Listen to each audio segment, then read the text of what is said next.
السلام عليكم ورحمة الله وبركاته. الحمد لله رب العالمين، الصلاة والسلام على سيدنا محمد النبي الأمي وعلى آله وصحبه أجمعين. Dear brothers and sisters, السلام عليكم ورحمة الله وبركاته.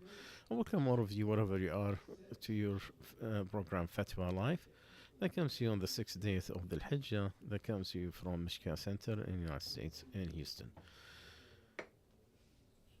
The first question, does the pilgrim, during the pilgrimage, does he have to do the Friday prayers if it is the day of Eid? And he's very busy with the Mansak, and we know that this year is going to be Eid, is going to be Friday.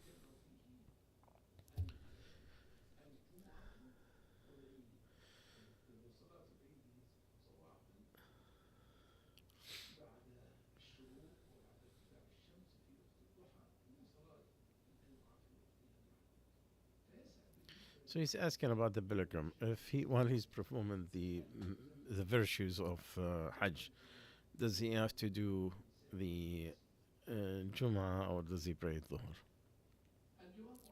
The answer, the the pilgrimage, he don't have to perform Jum'ah, but he prayed Dhuhr. It's not required on the because the travelers don't have a Jum'ah, because the Prophet ﷺ said the Friday is obligated except for a woman or a child or a sick person or a slave or someone traveling. It was narrated by Tabarani in that language. Also, Hadith Jabir, may Allah be pleased with him, he said that the Prophet ﷺ, when he entered the in his pilgrims, and when he reached the valley the day of Arafah, he talked to people, and then Bilal made the adhan, then he started the prayers, the Dhuhr prayer. Then he did the Asr prayer. So he prayed Dhuhr, and he combined it with Asr, and did not pray Friday. And the Arafah was the day of Jum'ah. He did not make it as a Jum'ah. If it happened that you are in Mecca, you are in the Kaaba, and because the Jum'ah is going to be established in Kaaba, in Mecca. So if he's there, I could pray with them. So we're talking also, does he have to pray Eid al-Adha? The permanent fatwa, they were asked that question. The answer, no. They don't have to perform the Eid prayer. And whomever prayed it with people is get a reward. But it's not required of him.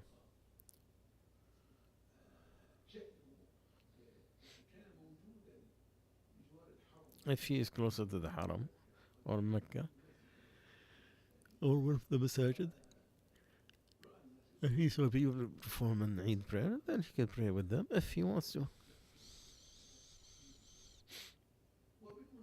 And by the way,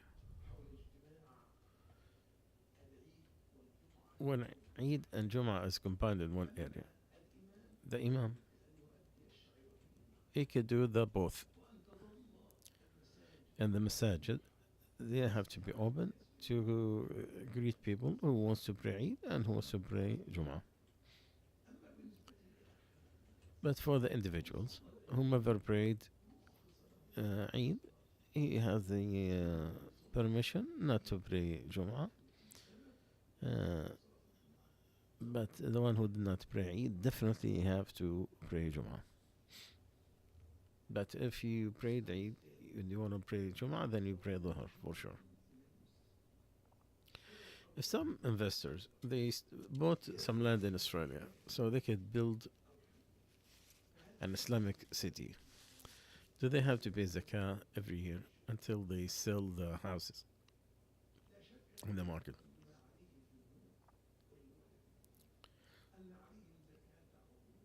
They have to do the zakah of arud al-tijar, the merchants.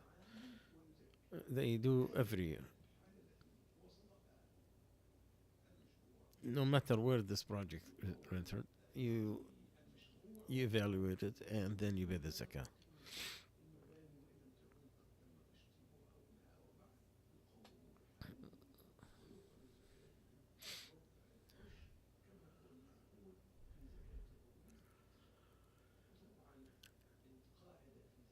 The rule,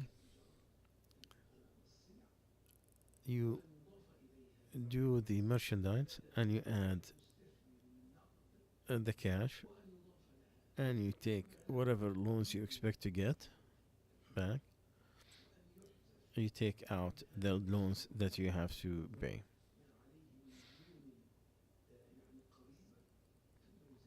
Then he make the zakah on the rest.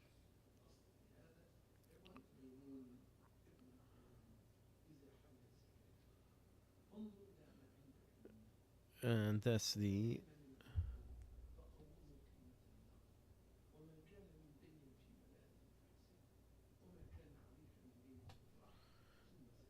and that's the rule that's been going on the for the merchants.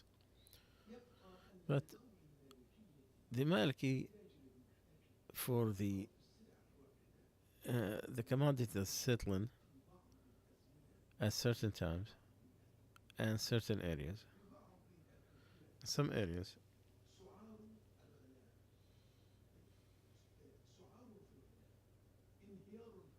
if there is collapse in the currency, there's no selling. Then make the Maliki madhab has a condition. They the distinguish between the one who sells uh, and the other one he buy the commodity when it's cheap and then he waits till it goes high and then he sells. The other one buys and sell all the time. He don't wait. They said this one he don't have to pay the zakah every year, but he sells what he sells.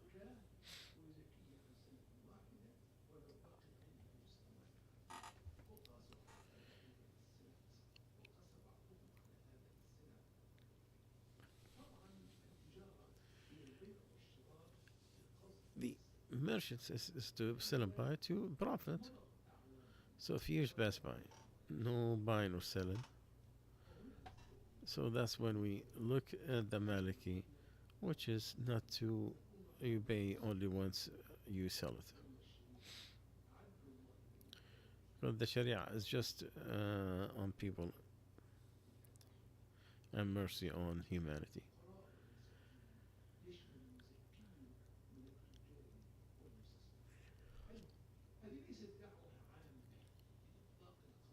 This is that does not say that all the investors they do the zakah al muhtakir, which is the one who waits. But in certain circumstances, this could cover them. This could be applied to them.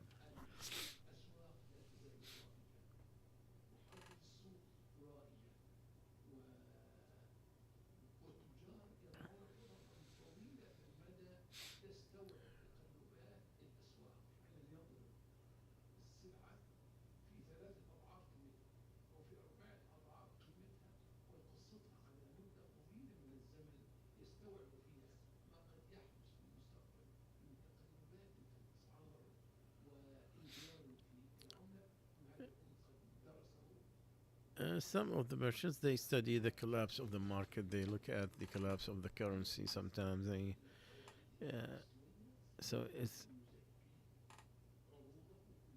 so. Uh, but in the fiqh maliki, you could use it when it's necessity, when there is the situation is different, to make it easy on people, inshallah.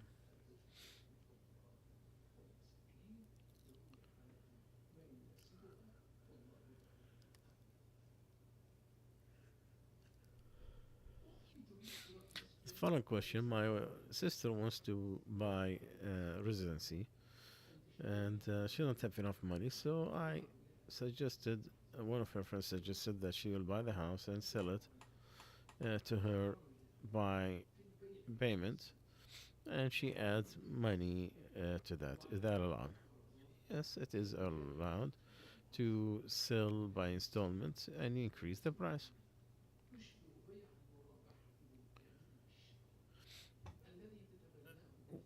which is the same concept that all the financial institutions they do, which is to buy something with a promise of the customers to buy with profit, agreed profit.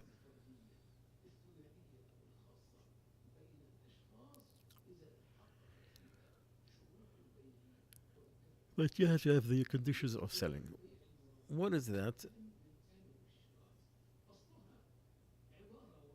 It's a statement that happened Shafi'i. If the person sold him the commodity and he said, buy it for me and I will give you profit, the so and so, then it is allowed. It has to be with the choice, either will do it or he will not. The Islamic uh, financial institute, they use that concept, and from that, they have an Islamic alternative to the banking system. Like if somebody wants a car, he used to take the loan from bank and then he buy the product. This time, the Islamic Center is the one that buys the merchant, not the loaner. They will buy the car or the product when it comes under their own ownership guarantee. Then they are responsible until it's delivered, or any hidden flaws.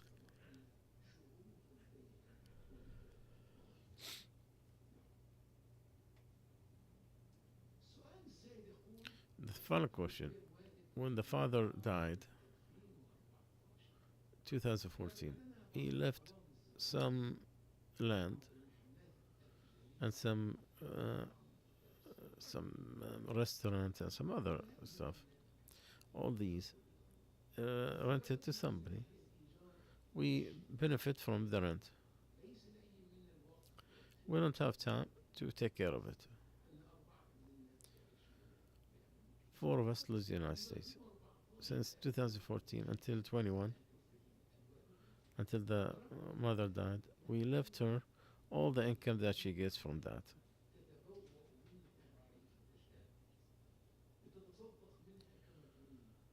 And do whatever she wants with that money.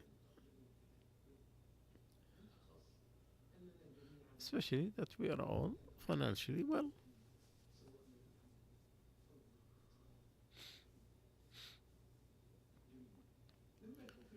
When the mother died, 21, we decided not to sell anything. I'll continue just using the rent and divide it between us.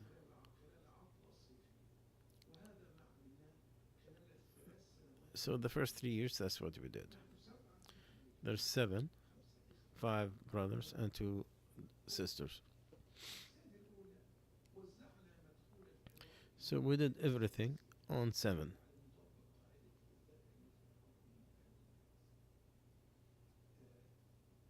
Uh,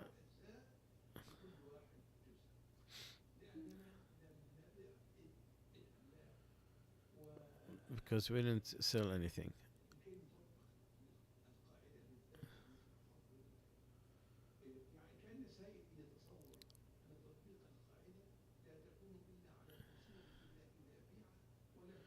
They think that it is not on the income, but it's only on when you sell it.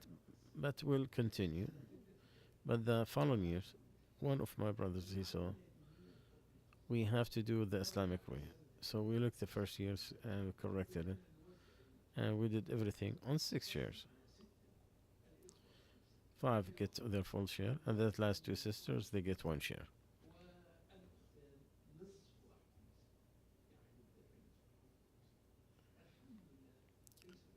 We didn't have any dispute. We're all happy. We wanted to please Allah. My question: what was the correct way? To do it on 6 or 7? If there is a mistake of what we did in the last few years, so how do we correct it? So I tell my brother, if the person died, his money goes to his inheritance, divided on the book of Allah, after taking the loans and the will.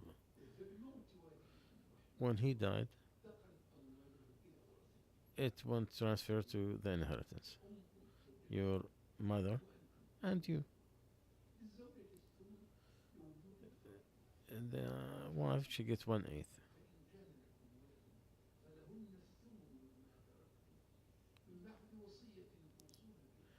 Because this is the book of Allah. And the rest for the male, and double the share of the woman. But gratefully, you gave your rights to your mother and you left all the money to her. She does anything she wants with it. That is goodness to the mother. I ask Allah Azza wa Jal to accept her from you and to reward you on this. And to make it enlightenment in this life and in the hereafter for you. And with the death of the mother, all the money goes to her inheritance, and it's between you.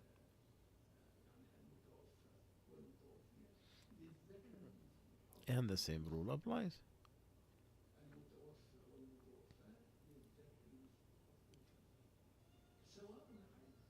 Whether you divided the deeds or you kept it and you just divided the income out of it.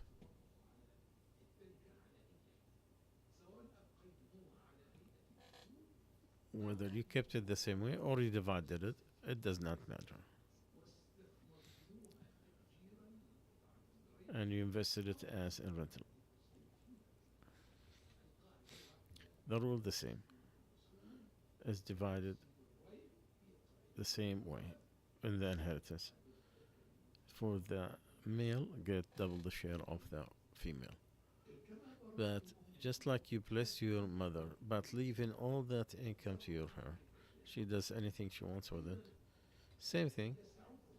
You be good to your sisters by leaving part of your life, part of your share, to make it equal between you and them,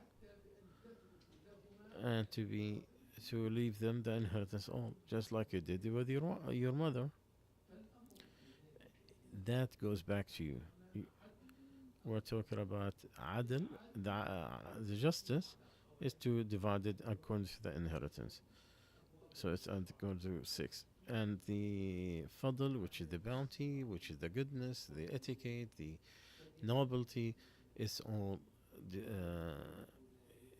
and does not go away. It's you get a reward for it, and it is divided by 7.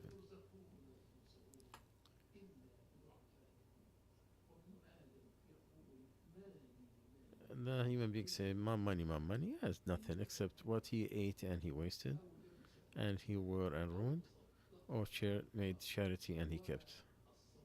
The charity and the kinship, they will bring life and they increase the age. And whoever wants Allah to bless his sustenance and increase in his age, he needs to be good to his kinship.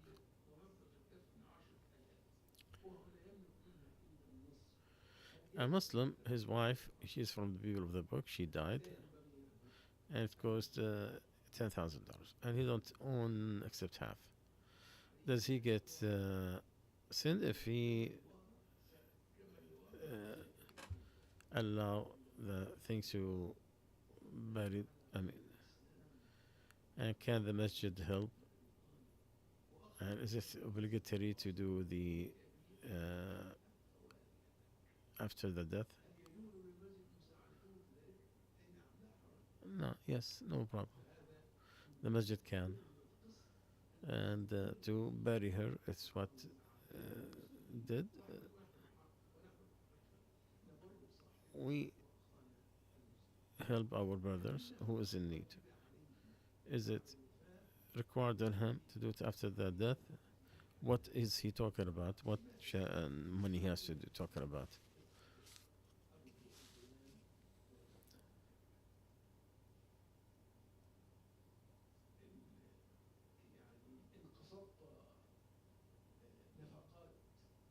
If you're talking about the funeral, yes, it is. Because she's your wife. And she has to be, and you're responsible for her death, for her burial.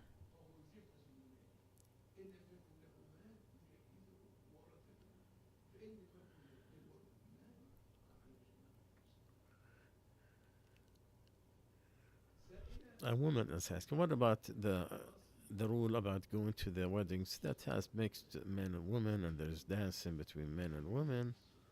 And can you clap or stand around them to watch their dancing? And do you get sin if you don't obey the go for the wedding? You're putting the answer on my tongue. How do you want me to say that it is allowed with this mix that you're saying, where people are dancing together and hugging each other in the way that you are mentioning? This is something of the people of faith will not do that.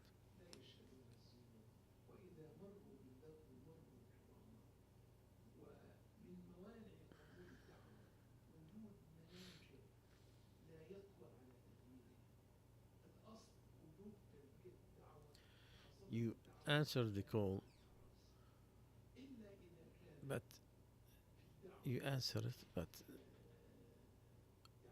not unless there is something that is against the Islamic rules, because you cannot deny it or change it.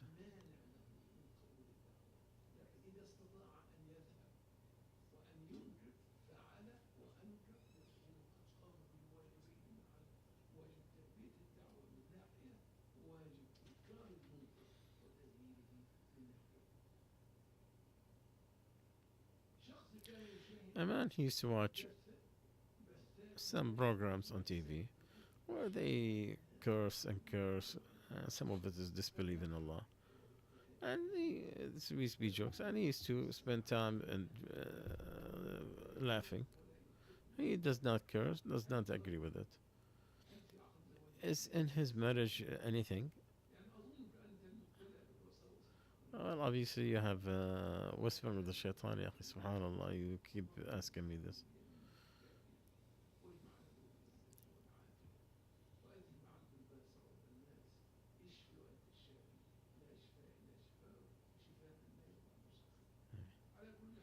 Anyway, my advice, these kind of things, with their cursing and disbelief and making fun of the virtues of any religion, you should not witness it or be part of it. Because you're witnessing the false talk.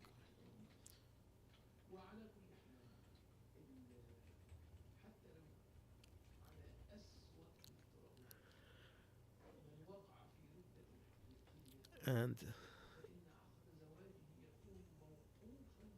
the even if you go through Ridda against Islam, if you repented, you're still in your own wedding. You don't. It's stop on pause when you disbelieve, but that's not even close to that.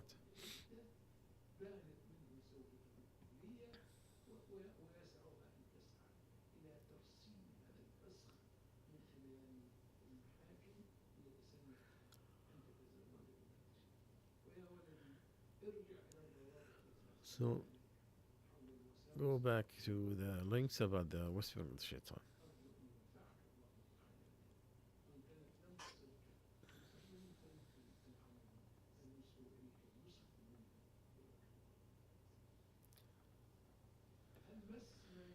is touching anything around your private part. Would it avoid the wudu? No, it doesn't. While you're drying yourself, no. You're talking about your two private parts. Anything around it, no, does not have the rule of avoiding the wudu. But if you close, it might get. But you are touching with the towel, so it's okay.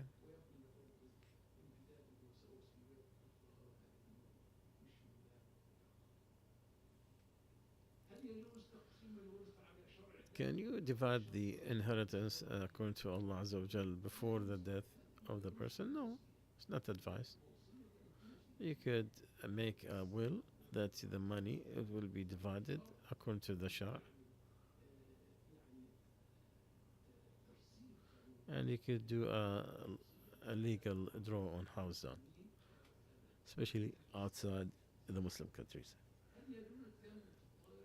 Can you make tayammum in this plane if the bathroom is too full or bad? Well, there's some people they make wudu in the plane. If you had the socks on purity, I think you can. We still travel over 40 years and make wudu in the plane. And we don't need a tayammum. Unless it happens, there's no water, and that's very seldom that happens.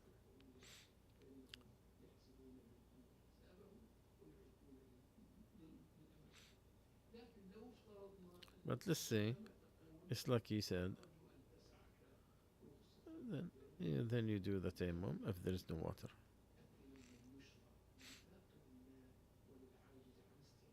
No, the one it is allowed for is no water, or if you are incapable of using it.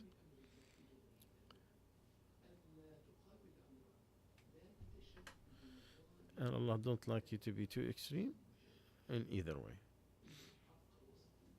Because the truth is in the middle.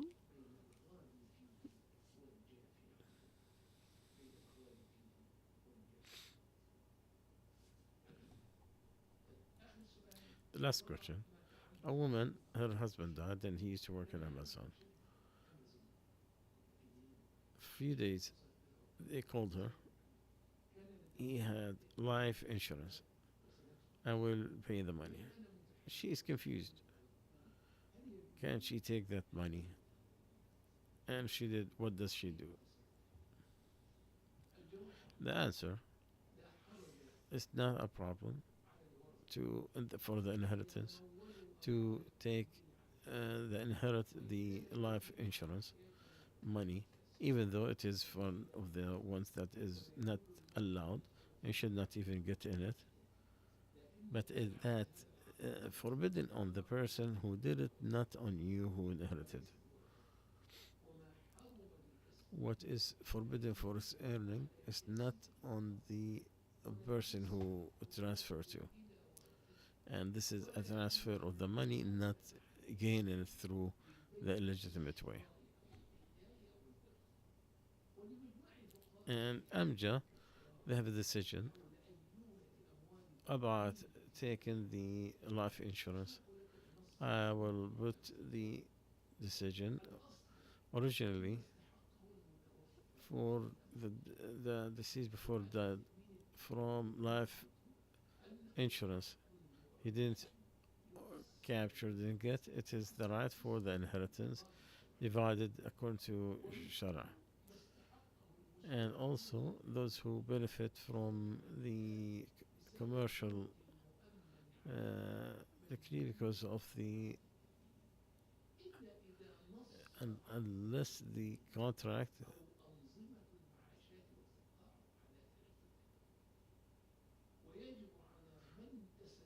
and those who received it, they have to look. And Allah knows the best. So we'll stop here inshallah. We'll continue a couple of hours. سبحانك اللهم وبحمدك أشهد أن لا إله إلا أنت نستغفرك ونتوب إليك.